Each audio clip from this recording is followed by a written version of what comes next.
Welcome to சகாஸ் lifestyle. Super டேஸ்ட்டில் வெண்டைக்காய் புளிக்குழம்பு செய்யலாம். தேங்காய் அரை மூடி எடுத்து வச்சுருக்கேன். அதை ஒரு திருவிட்டு வந்துடலாம். தேங்காய் ஒரு சுற்றி எடுத்துகிட்டு வந்தாச்சு. 5 தக்காளி பழத்தை கழுவி கட் பண்ணி வச்சுருக்கேன், அதை போட்டுக்கலாம். சின்ன வெங்காயம் 1/4 கிலோ அளவுக்கு உரித்து கழுவி எடுத்து வச்சுருக்கேன். பூண்டு 2 கட்டி எடுத்து வச்சுருக்கேன். எல்லாம் ஒன்றா போட்டு அரைச்சிக்கலாம். தண்ணி ஊற்றாமல் அரைச்சிக்கலாம். ரொம்பவும் நைஸாக அரைக்க வேண்டாம், ஓரளவு குறகுறப்புன்னு அரைச்சிக்கலாம். ஒரு கடாய் வச்சு கடாய் சூடானது 3 ஸ்பூன் நல்லெண்ணெய் ஊற்றிக்கலாம். எண்ணெய் நல்லா சூடாயிடுச்சு. 1/2 ஸ்பூன் கடுகு போட்டுக்கலாம். வெந்தயம் 1/2 ஸ்பூன் போட்டுக்கலாம். ரெண்டும் நல்லா பொரியட்டும். புளிக்குழம்புக்கு 1 ஸ்பூன் எண்ணெய் அதிகம் ஊற்றணும், அப்போ தான் நல்லாயிருக்கும். வெண்டைக்காவை நல்லா கழுவி தொடச்சி கட் பண்ணி வச்சுருக்கேன். ஈரம் போக தொடச்சிட்டா வளவளப்பு இல்லாமல் இருக்கும்.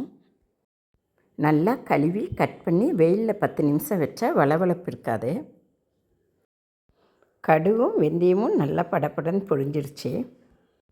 கட் பண்ணி வச்சுருக்க சின்ன வெங்காயமும் கருவேப்பிலை ஒரு கொத்து போட்டுக்கலாம். வெங்காயம் கருவேப்பிலையும் நல்லா வதங்கட்டும். கண்ணாடி மாதிரி ரோஸ் கலரில் வதங்கட்டும். நல்லா வதங்கிடுச்சு. இப்போ கட் பண்ணி வச்சுருக்க வெண்டைக்காவை போட்டுக்கலாம். 1/2 கிலோ வெண்டைக்காய் போடுறேன். எங்கள் வீட்டில் எல்லோரும் நல்லா சாப்பிடுவாங்க. புளிக்குழம்பு எல்லாருக்கும் ரொம்ப பிடிக்கும். ரொம்பவும் டேஸ்டியாக இருக்கும். எல்லா வெண்டைக்காவையும் போட்டுக்கலாம். கலந்து விடலாம். இந்த வெண்டைக்காய் நல்லா வதங்கிறதுக்கும் இதுக்குள்ளே உப்பு சேர்கிறதுக்கும் கொஞ்சமாக உப்பு போட்டுக்கலாம். இந்த வெண்டைக்காய் தேவையான அளவு போட்டுக்கலாம். வெண்டைக்காய் அரை பதத்துக்கு வதங்கினா போதும், ரொம்ப வதங்க வேண்டியதில்லை. ஒரு 2 நிமிஷம் வதக்கி விடலாம்.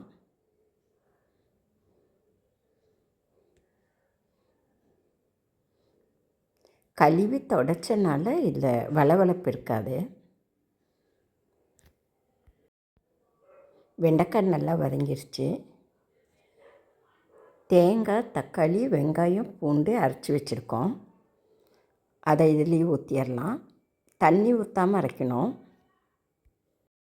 இந்த வெண்டைக்காவோடு இந்த விழுதை 2 நிமிஷம் வதக்கி விடலாம். ரொம்ப வதங்க வேண்டியதில்லை.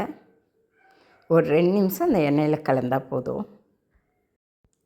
நல்லா கலந்து விடலாம். 2 நிமிஷம் வெயிட் பண்ணலாம். மெதுவாக இப்படி லேசாக கலக்கி விட்டாவே போதும். நல்லா கலந்துருச்சு. இப்போவே வாசனை தூள் கலப்புது. செம டேஸ்டியாக இருக்கும். சமைக்க தெரியாதவங்க கூட சமைச்சிடலாம். அவ்வளோ சிம்பிள், ஈஸி. இந்த குழம்புக்கு தேவையான அளவு உப்பு போட்டுக்கலாம். முடிஞ்ச வரை கல்லுப்பு யூஸ் பண்ணலாம். உப்பு போட்டு கலந்து விடுவோம். தீயை ஸ்லோவாக வச்சுருந்தேன், இப்போ கொஞ்சம் அதிகப்படுத்திட்டேன். மஞ்சத்தூள் 1/2 ஸ்பூன், மிளகாய்த்தூள் 2 ஸ்பூன், கொத்தமல்லித்தூள் 3 ஸ்பூன் போட்டுக்கலாம். சின்ன ஸ்பூன் தான், 3 ஸ்பூன் போட்டுக்கலாம். இந்த ஸ்பூனால் தான் 3 ஸ்பூன் போட்டிருக்கேன். கலந்து விடலாம். மசாலாங்க எல்லாம் ஒன்றா நல்லா கலக்கட்டும். ரொம்ப நேரம் வதங்க வேண்டியதில்லை. ஒரு 2 நிமிஷம் அந்த மசாலாங்கெல்லாம் கலந்தால் போதும். வெயில் காலங்களில் வெண்டைக்காவை அதிகம் சேர்த்திக்கிறது ரொம்ப நல்லது. பச்சடியாக பண்ணலாம், பொரியல் பண்ணலாம், இப்படி குழம்பாகவும் பண்ணலாம், சாம்பார்லேயும் போடலாம். ஒரு எலுமிச்சம்பழம் சைஸ் அளவுக்கு புளியை கரைச்சி வச்சுருக்கேன், அதை ஊற்றிடலாம். மசாலாவை அரைச்ச மிக்சியில் கொஞ்சமாக தண்ணி ஊற்றி எடுத்து வச்சுருக்கேன், அதையும் ஊற்றிக்கலாம். குழம்புக்கு தேவையான அளவு தண்ணி ஊற்றிக்கலாம். நல்லா கலந்து உப்பு சரியாக இருக்கான்னு பார்த்துக்கலாம். உப்பு சரியாக இருக்குது. சூப்பர் டேஸ்டியாக இருக்குது. ஒரு 5 நிமிஷம் மூடி போட்டு கொதிக்க விடலாம். தீயை அதிகப்படுத்திக்கலாம். 5 நிமிஷம் ஆயிடுச்சு. மூடி எடுத்து பார்க்கலாம். அப்பப்போ மூடியை எடுத்து கலந்து விடலாம். நல்லா கலந்து விட்டாச்சு. மூடி போட்டு இன்னும் 2 நிமிஷம் விடலாம். ஈஸ்டர் வர மீன் குழம்பு சாப்பிட மாட்டோம். அந்த குறைய இந்த வெண்டைக்காய் புளிக்குழம்பு போக்கிடுச்சு. மூடி போட்டு வைக்கலாம். 2 நிமிஷம் ஆயிடுச்சு. மூடி எடுக்கலாம். சூப்பராக வெண்டைக்காய் புளிக்குழம்பு ரெடி ஆயிடுச்சு. காரம், உப்பு, புளிப்பு எல்லாமே அட்டகாசமாக இருக்குது. டேஸ்ட் பண்ணி பார்த்தேன்.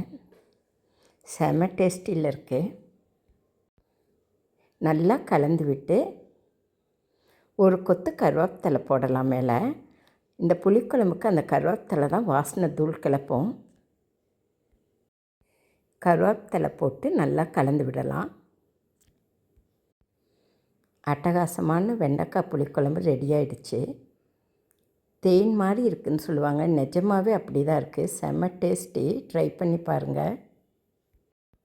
என் வீடியோ பிடிச்சிருந்தால் லைக் பண்ணுங்கள், கமெண்ட் பண்ணுங்கள், சப்ஸ்கிரைப் பண்ணுங்கள். வாங்க சாப்பிடலாம்.